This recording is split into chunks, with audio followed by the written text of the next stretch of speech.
Welcome in our next class.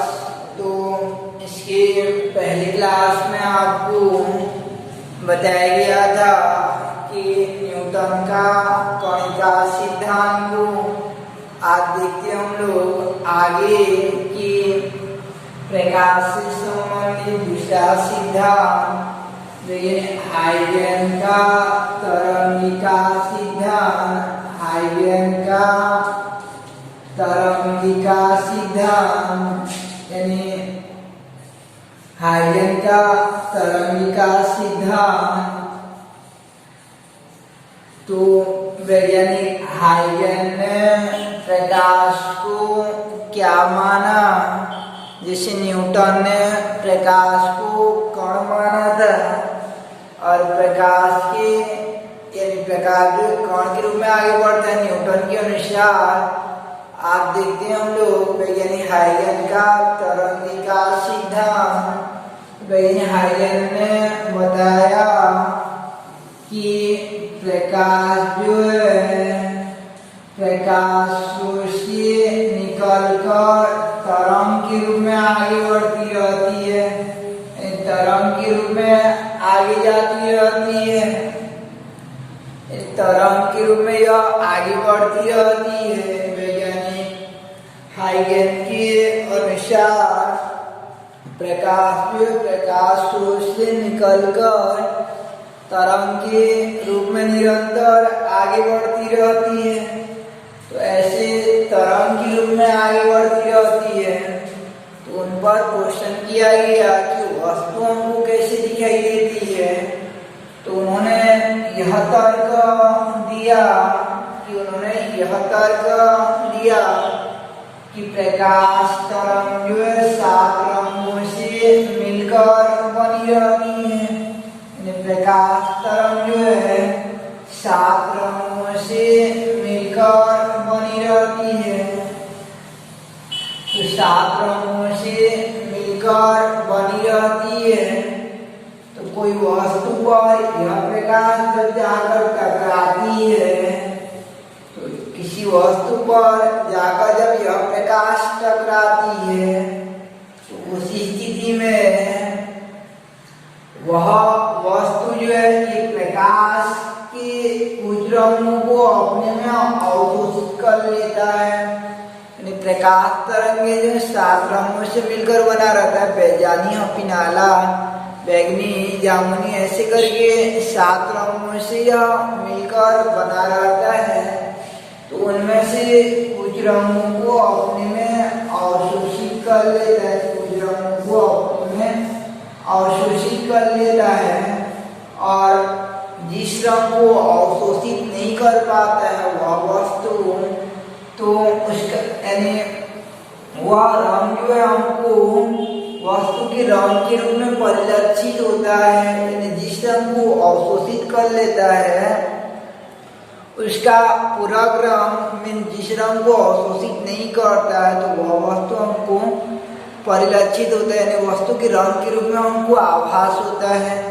जैसे कोई वस्तु जो है लाल रंग दिखाई दे रहा है का अर्थ हो जाता है कि 7 रंगों में से 6 रंगों को अपने में अवशोषित कर लेता है, लाल वाला को नहीं कर पाता है, इसलिए वह वस्तु जो हमको लाल रंग में दिखाई देता है।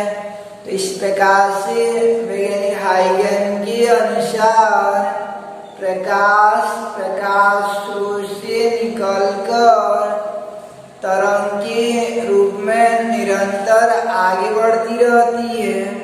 और इस प्रकाश के ये तरंगे किसी वस्तु से टकराती है तो वह वस्तु कुछ रंगों को अपने में अवशोषित कर लेती है और अवशोषित रंग का पूरक रंग हमें वस्तु के रंग के रूप में अभिलक्षित होता है। इस आधार पर प्रकाश के तरंगिका सिद्धांत के आधार पर प्रकाश के तरंगिका सिद्धांत के आधार पर अनेक घटनाएं प्रकाश के तरंगिका सिद्धांत के आधार पर अनेक घटनाएं जैसे परावर्तन, अपवर्तन, व्यतिकरण,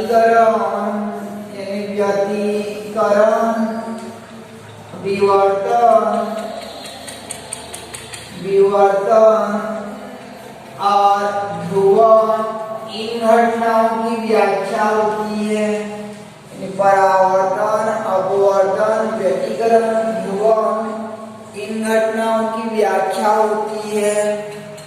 तो जब प्रकाश तरंग के रूप में जाता है तब जाकर ये घटना संभव होता है। जैसे प्रकाश का अपवर्तन पढ़े रहोगे आप लोग, प्रकाश का अपवर्तन 10वीं क्लास में पढ़े रहोगे। प्रकाश का अपवर्तन क्या रहता है आपका, कि जब प्रकाश किरण एक संगामी माध्यम से दूसरे संगामी माध्यम में प्रवेश करता है तो या तो वह अविलंब की ओर झुक जाता है या अविलंब से दूर चला जाता है। तो अविलंब की ओर झुक जाता है या अविलंब से दूर चला जाता है, मीन्स प्रकाश के मार्ग में विचलन हो जाता है। होने वाला इसी विचलन को अपवर्तन कहा जाता है। जब प्रकाश किरण एक संगामी माध्यम से दूसरे संगामी माध्यम में प्रवेश करती है तो वह अपने मार्ग से विचलित हो जाती है। प्रकाश का इस प्रकार अपने मार्ग से विचलन अपवर्तन कहलाता है, यानी घटना अपवर्तन होता है। तो प्रकाश अगर तरंग के रूप में नहीं होता तो यह मुड़ नहीं पाता है। यह घटना जो है तरंग के कारण प्रकाश के तरंगिकीय गुण को अभिव्यक्त करती है। अगर तरंग नहीं रहता तो यह घटना संभव नहीं रहती। इसी प्रकार प्रकाश का परावर्तन बड़े रहोगे कि प्रकाश किरण जब किस चमकदार या पालीदार सतह से टकराकर पुनः अपने माध्यम में वापस आ जाते तो प्रकाश की उस घटना को परावर्तन कहते हैं। रही बात आपका व्यतिकरण, क्या रहता है कि व्यतिकरण का अर्थ होता है जब प्रकाश तरंगें जाती रहती हैं, यदि प्रकाश तरंगें आगे बढ़ती रहती तो माध्यम की किसी बिंदु पर दोनों आपस में मिल जाती हैं। दोनों तरंगें आपस में जब मिल जाती है तो उसी स्थिति में वहां पे प्रकाश की तीव्रता में वृद्धि हो जाती है। यानी वहां पर प्रकाश जो ज्यादा दिखाई देता है तो प्रकाश की तीव्रता में वृद्धि हो जाती है। अगर ये एक निश्चित यानी समान दिशा में मिलते हैं तो प्रकाश की तीव्रता में वृद्धि हो जाती है। जब जो प्रकाश तरंगें माध्यम की किसी बिंदु पर यानी एक ही दिशा में मिलते हैं, जिसे फिजिक्स की भाषा में समकला कहा जाता है, तो उसी स्थिति में प्रकाश की तीव्रता में वृद्धि हो जाती है इस बिंदु पर। और मान लीजिए एक प्रकाश तरंग ऐसे जा रही है, दूसरा वाला ऐसे आ रही है, तो विपरीत दिशा में मिलते हैं, विषमकला में मिलते हैं, तो वह घटना यानी उसी स्थिति में प्रकाश की तीव्रता में कमी हो जाती है। तो इस प्रकार प्रकाश की तीव्रता में कमी या वृद्धि हो जाती है। जब दो प्रकाश तरंगें मिलती हैं आपस में तो प्रकाश की तीव्रता में होने वाला कमी या वृद्धि दोनों के लिए एक शब्द का उपयोग किया जाता है, परिवर्तन। तो इस प्रकार व्यतिकरण का अर्थ हो जाता है, बारहवीं फिजिक्स में पढ़ोगे कि जब दो प्रकाश तरंगें माध्यम के किसी बिंदु पर मिलती है तो प्रकाश की तीव्रता में होने वाला परिवर्तन को व्यतिकरण कहते हैं। इस घटना को व्यतिकरण कहा जाता है। अगर समकला में मिलती है, एक ही दिशा में मिलती है तो तीव्रता में वृद्धि हो जाती है, जिसे कि समकोषी व्यतिकरण कहते हैं। और विषम कला में मिलती है तो उस दौरान तीव्रता में कमी हो जाती है, इसलिए विनाशी व्यतिकरण कहा जाता है। यानी तीव्रता में कमी या वृद्धि हो जाती है, होने वाला उसी कमी या वृद्धि को कहा जाता है, या इस परिवर्तन को व्यतिकरण कहते हैं। तो इनके बारे में लिखना नहीं है आपको अभी जो है ये व्यतिकरण। और इसी कारण व्यतिकरण के कारण व्यतिकरण जो ध्वनि तरंगों में भी होती है, तो जब एक ही दिशा में जब दो आवाज आपस में मिल जाती है, ध्वनियां मिल जाती है, तो उसमें तीव्रता में वृद्धि हो जाती है। जैसे दो जने एक साथ ताली बजाएंगे तो उस समय क्या हो जाता है, दोनों तरंगें आपस में मिलती हैं तो वो उच्च स्वर में सुनाई देता है, तीव्रता में जो वृद्धि हो जाती है। और विषमकला में मिलती है तो तीव्रता में कमी हो जाती है। तो इस प्रकार से व्यतिकरण होता है आपका कि माध्यम के किसी बिंदु पर जब प्रकाश तरंगें मिलती हैं तो उसी स्थान पर होने वाले प्रकाश की तीव्रता में परिवर्तन को व्यतिकरण कहते हैं। यह घटना भी तभी संभव होगा जब प्रकाश तरंग के रूप में जाता रहेगा, तरंग के रूप में जाता रहेगा, तब जाकर मुड़कर आपस में मिल पाएंगे, अन्यथा नहीं मिल पाएंगे। तो यह घटना जो है आपका व्यतिकरण कहलाती है। उसके बाद जो है आपका विवर्तन होता है कि विवर्तन का अभिप्राय रहता है कि जब प्रकाश तरंगे जाती रहती है, जब प्रकाश तरंग जाती रहती है और किसी यानी नुकीले सतह से टकराती है, जैसे कोई नुकीला सतह रहेगा तो उस पर टकराएगा, यानी इस प्रकार यहाँ इससे ऐसे प्रकाश जो जाता रहेगा तो ये किनारे धारदार सतह या नुकीला सतह से टकराएगा तो प्रकाश सीधा ना जाकर थोड़ा सा मुड़ जाता है। मुड़ने वाला यह घटना को विवर्तन कहा जाता है। इसलिए कभी कभी आप लोग अवलोकन किए रहोगे कि जैसे पेन को रख देंगे तो पेन जितना छाया घेरना चाहिए उतना नहीं है, थोड़ा सा देखना अंदर तरफ थोड़ा थोड़ा उजाला दिखाई देता है, यानी जितना भाग अंधेरा होना चाहिए उतना नहीं होता, थोड़ा सा उजाला दिखाई देता है अंदर तरफ भी। यानी वह कारण क्या रहता है कि विवर्तन होता है, प्रकाश का मुड़ना वह घटना भी विवर्तन के कारण संभव होता है। जैसे आप लोग बैठे रहोगे तो उस समय देखना बाल पर जब हम लाइट पड़ता है और ऐसे देखेंगे तो उस समय थोड़ा सा अंदर तरफ जो है हल्का हल्का उजाला दिखाई देता है उप छाया के रूप में, तो वह घटना जो है विवर्तन कहलाती है। तो ये सब जो प्रकाश के मुड़ने के कारण होता है, बादल ध्रुवन भी पढ़ोगे ऐसे ही, तो ये सब घटना जो यानी प्रकाश के तरंगिकीय गुण के कारण होती है। प्रकाश जब तरंग होती है तो तब जाकर ये घटना संभव होती है, क्योंकि प्रकृति में ये घटनाएं होती है प्राकृतिक रूप से। अतः प्रकाश को क्या माना जाता है, प्रकाश किस रूप में रहता है, बोला हाइगन ने कि तरंग के रूप में रहता है। इस प्रकार उन्होंने तरंगिका सिद्धांत को प्रतिपादन किया, यानी हाइगन का तरंगिका सिद्धांत।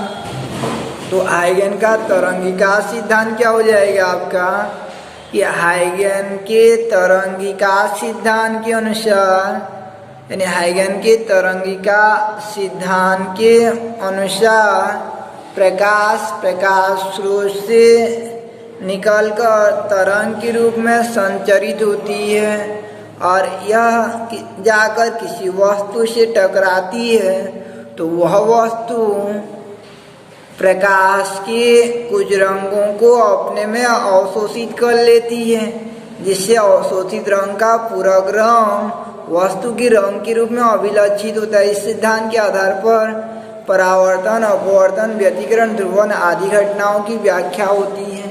तो ये था आपका यानी हाइगन का तरंगिका सिद्धांत जो है, यानी हाइगन की तरंगिका सिद्धांत के अनुसार, हाइगन के तरंगिका सिद्धांत के अनुसार प्रकाश से निकलकर निरंतर तरंग के रूप में आगे बढ़ती रहती है, निरंतर तरंग के रूप में आगे बढ़ती रहती है। और ये प्रकाश तरंगे जाकर किसी वस्तु से टकराती है तो वह वस्तु अपने में कुछ रंगों को अवशोषित कर लेती है। परिणामतः अवशोषित रंग का पूरा रंग उस वस्तु के रंग के रूप में अभिलक्षित होती है। इस आधार पर अनेक घटनाएं आपका विवर्तन, व्यतिकरण, ध्रुवन इन घटनाओं की व्याख्या जो है इस तरंग सिद्धांत के आधार पर होता है। तो दो प्रकार के वैज्ञानिक प्रकाश के बारे में अपना अपना विचारधारा प्रस्तुत किए, जिनमें से पहला था आपका न्यूटन का कणिका सिद्धांत और दूसरा हाइगन का तरंगिका सिद्धांत। अब तीसरा देखते हैं हम लोग कि प्रकाश को तीसरा क्या माना जाता है। तो प्रकाश को तीसरा सिद्धांत हो जाता है कि मैक्सवेल का विद्युत चुंबकीय तरंग सिद्धांत, मैक्सवेल का विद्युत चुंबकीय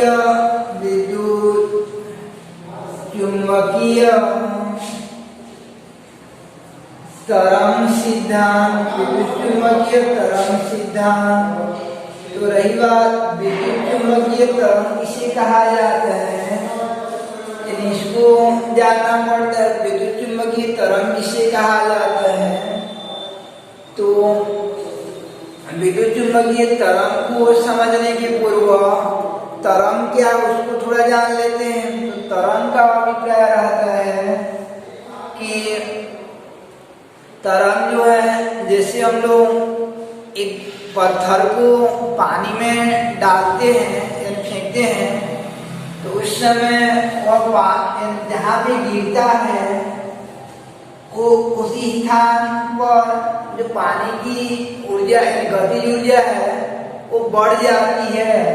तो उसी स्थान वाला के पानी क्या करता है, बगल वाला को दे देता है अपना ऊर्जा, बगल वाला फिर बढ़ जाता है और ऐसे बढ़ते बढ़ते जो बिच्छू के रूप में किनारे जाता रहता है। तो उस समय ऊर्जा का क्या होता है, स्थानांतरण होता है।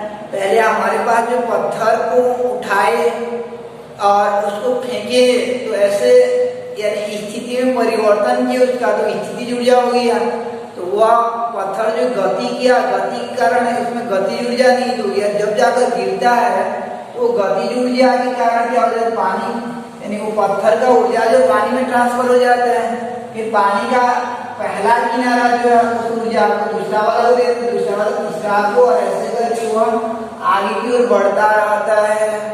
तो इस प्रकार तरंग क्या हो जाता है कि ऊर्जा संचरण की प्रक्रिया को तरंग कहते हैं। यानी तरंग का अभिप्राय हो जाएगा कि ऊर्जा का एक स्थान से दूसरे स्थान तक स्थानांतरित होना या ऊर्जा का संचरण होना तरंग कहलाता है।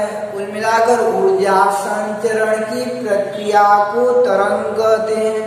यानी ऊर्जा संचरण की प्रक्रम या प्रक्रिया को तरंग कहते हैं कि ऊर्जा संचरण की प्रक्रिया को तरंग कहते हैं। जैसे कि मेरे पास एक पेन है, तो उसको क्या करूँ मैं, सामने वाला डेस्क दे दूंगा, सामने वाला क्या करेगा, दूसरा को दे देगा, दूसरा वाला क्या करेगा, तीसरा को दे देगा। तो पेन जाता रहेगा लेकिन माध्यम के कण वहीं रहते हैं।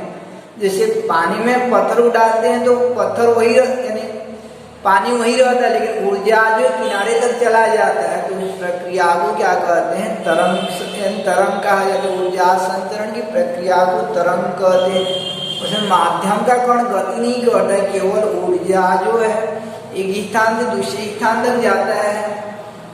जैसे आपका देखे लोग बल्ब रहता है झालर वाला, जैसे गणेश ग्रह में या दुर्गा पूजा में लगाए रहते हैं, जो झालर वाला बल्ब रहता है छोटा छोटा, तो उसमें हमको कैसा लगता है कि ऐसे करे बल्ब गति कर रहा है टाइप का लगता है, लेकिन बल्ब गति नहीं करता। पहला वाला जलता है फिर बुझ जाता है, दूसरा वाला जलता है फिर बुझ जाता है। तो ऐसे करके यानी गति कर रहा टाइप का लगता है। गति करता है तो जाकर सबको एक किनारे पर गिर जाते हैं, लेकिन वहां पे केवल स्थानांतरण होता है प्रकाश का। तो उसी प्रकार से आपका ऊर्जा संचरण की प्रक्रिया को तरंग कहते हैं। ये तरंग दो प्रकार का रहता है।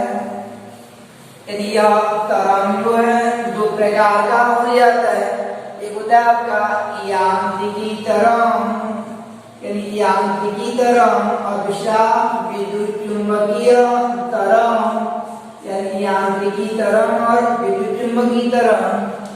तो यांत्रिकी तरंग किसे कहा जाता है कि ऐसे तरंग यानी ऐसे तरंग जिनकी गति करने के लिए माध्यम की आवश्यकता होती है, यानी ऐसे तरंग जिनके संचरण के लिए माध्यम की आवश्यकता होती है, उन्हें यांत्रिकी तरंग कहते हैं। बिना माध्यम का वो गति नहीं कर सकते। जैसे ध्वनि होता है, ध्वनि के लिए वायु की आवश्यकता होती है या ठोस माध्यम की आवश्यकता होती है।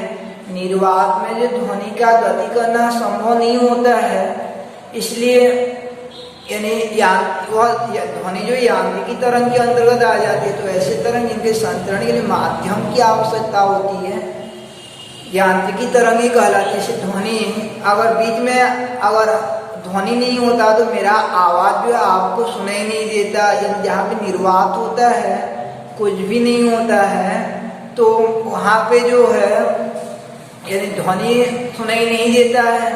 इसलिए चंद्रमा के अंदर, चंद्रमा सब अगर हम लोग एक दूसरे से बात करेंगे तो वहाँ पर मेरा आवाज़ आपको सुनाई नहीं देगा, कि आपका आवाज़ मेरे को सुनाई नहीं देगा, क्योंकि वहाँ वायुमंडल नहीं पाया जाता है, यानी माध्यम नहीं रहेगा, तो ध्वनि जो संचरण असंभव रहता है। तो ऐसे तरंगों को कहा जाता है यांत्रिकी तरंग कहते हैं। दूसरा विद्युत चुंबकीय तरंग इसे कहा जाता है। तो ऐसे तरंगों को विद्युत चुंबकीय तरंग कहते हैं जिनके संचरण के लिए माध्यम की आवश्यकता या अनिवार्यता नहीं होती है।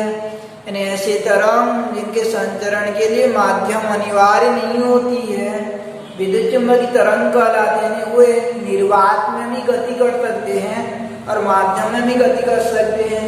तो ये विद्युत चुंबकीय तरंग जो है लगभग, यानी ये रेडियो तरंग, ऐसे अवरक्त प्रकाश, दृश्य प्रकाश और परावैंगनी, एक्स किरणें, ऐसे करके विद्युत चुंबकीय तरंगों का एक श्रेणी रहता है जिसको आप फिजिक्स में पढ़ोगे। तो प्रकाश क्या आता है कि इस विद्युत चुंबकीय तरंग का एक भाग होता है रेडियो तरंग, अवरक्त तरंग, परावैंगनी तरंग और दृश्य प्रकाश। या दृश्य प्रकाश जो है 7 रंगों का मिलावट रहता है। तो यह विद्युत चुंबकीय तरंग के अंतर्गत आता है। तो मैक्सवेल ने प्रकाश को क्या माना कि मैक्सवेल के अनुसार प्रकाश एक विद्युत चुंबकीय तरंग होती है जिसके संचरण के लिए माध्यम की आवश्यकता नहीं होती है। इनके संचरण के लिए माध्यम की आवश्यकता नहीं होती है। तो इस प्रकार से ये तीसरा सिद्धांत था आपका कि मैक्सवेल का विद्युत चुंबकीय तरंग सिद्धांत। तो मैक्सवेल के अनुसार, इनके अनुसार इनके अनुसार प्रकाश एक विद्युत चुंबकीय तरंग होती है जिनके संचरण के लिए माध्यम की आवश्यकता नहीं होती है। जिनके संचरण के लिए माध्यम की अनिवार्यता नहीं होती है, जिनमें विद्युतीय और चुंबकीय भाग कंपन करते रहते हैं। जिनमें विद्युतीय भाग और चुंबकीय भाग, विद्युत चुंबकीय तरंग 2 भागों से मिलकर बनी रहती है। एक तो रहता है विद्युतीय भाग और दूसरा चुंबकीय भाग। दोनों एक दूसरे के लंबवत कंपन करते रहते हैं। विद्युत वाला भाग जो ऐसे ऊपर नीचे होते हुए आगे जाता रहेगा, तो चुंबकीय भाग जो ऐसे दायां बायां होते हुए आगे बढ़ता रहेगा।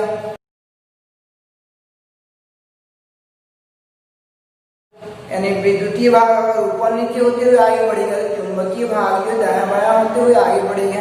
तो इस प्रकार मैक्सवेल के अनुसार प्रकाश एक विद्युत चुंबकीय तरंग होती है जिसके संचरण के लिए माध्यम की अनिवार्यता नहीं होती है।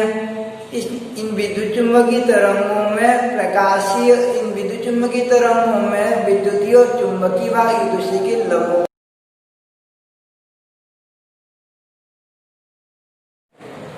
तो इस प्रकार प्रकाश के संदर्भ में 4 वैज्ञानिकों ने अलग अलग विचारधारा प्रस्तुत किया। न्यूटन का कणिका सिद्धांत, हाइगन का तरंगिका सिद्धांत, मैक्सवेल का विद्युत चुंबकीय तरंग सिद्धांत और मैक्स प्लैंक का क्वांटम सिद्धांत। इनमें से सर्वाधिक प्राथमिकता जो है न्यूटन का कणिका सिद्धांत और हाइगन की तरंगिका सिद्धांत को दिया जाता है। तो जो न्यूटन के पक्ष में वैज्ञानिक थे, न्यूटन के पक्ष में जो वैज्ञानिक थे उन्होंने प्रकाश को कण माना, और हाइगन के पक्ष में जो वैज्ञानिक थे उन्होंने प्रकाश को तरंग माना। तो दोनों पक्षों में विवाद टाइप का उत्पन्न हो गया कि आधे जो प्रकाश को कण माने तो आधे जो प्रकाश को तरंग माने, तो कौन सा वास्तव में सही है, प्रकाश कण होगा कि प्रकाश जो है तरंग होगा। जैसे 2 छोटे बच्चे रहते हैं और दोनों में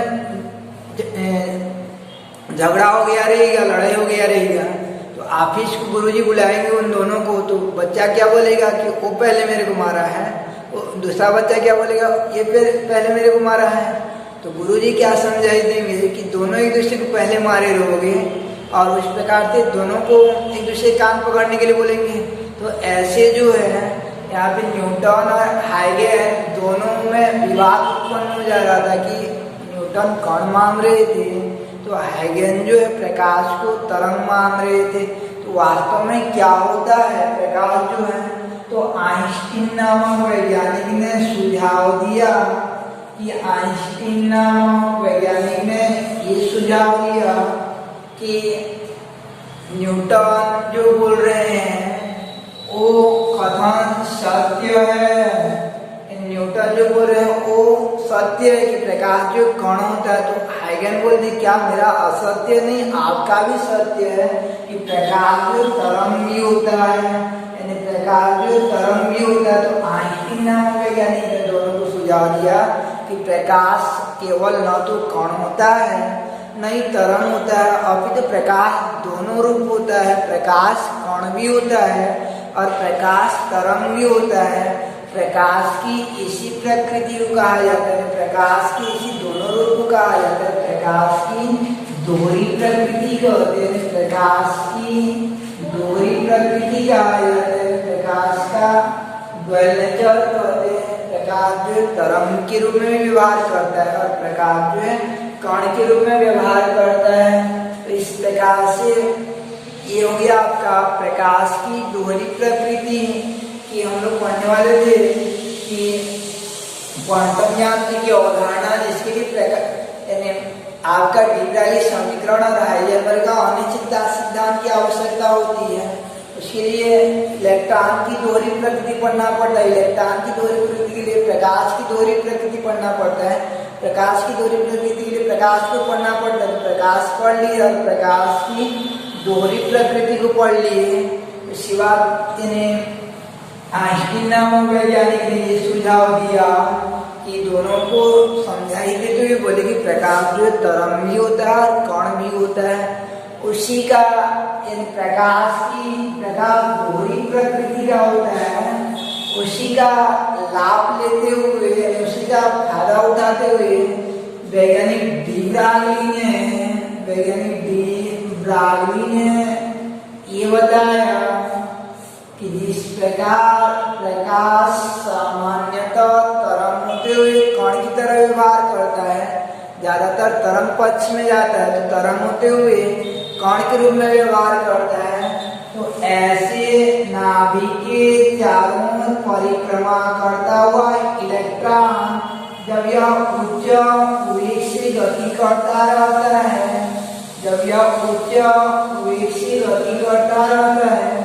तो वह इलेक्ट्रॉन जो है कण होते हुए तरंग की भांति व्यवहार करेगा, कण होते हुए तरंग की भांति व्यवहार करेगा। डी ब्रागली ने बताया कि इलेक्ट्रॉन कण होता है कि जब वो नाभिक के चारों ओर उच्च वेग से परिक्रमा करता है तो वो तरंग के रूप में दिखाई देता है, तरंग की गुण को प्रदर्शित करता है। जैसे कि उन्होंने कहा कि इलेक्ट्रॉन कण होते हुए तरंग के रूप में व्यवहार करता है। इस इलेक्ट्रॉन की इसी प्रकृति को कहा जाता है इलेक्ट्रॉन की दोहरी प्रकृति कहते हैं। यानी इलेक्ट्रॉन की दोहरी प्रकृति कहा जाता है, ड्यूअल नेचर ऑफ इलेक्ट्रॉन कहते हैं, इलेक्ट्रॉन की दोहरी प्रकृति कहा जाता है। तो वैज्ञानिक डी ब्रागली ने क्या कहा कि आइंस्टीन का प्रकाश की दोहरी प्रकृति के बारे में जब बता दिया गया आइंस्टीन द्वारा, तो उसको आधार मानते हुए उन्होंने क्या बोला कि जिस प्रकार प्रकाश सामान्यतः तरंग होते हुए कण के रूप में व्यवहार करता है, ठीक उसी प्रकार इलेक्ट्रॉन भी नाभिक के चारों परिक्रमा करते हुए नाभिक के चारों उच्च वेग से परिक्रमा करते हुआ कण होता है वो तरंग के रूप में व्यवहार करेगा।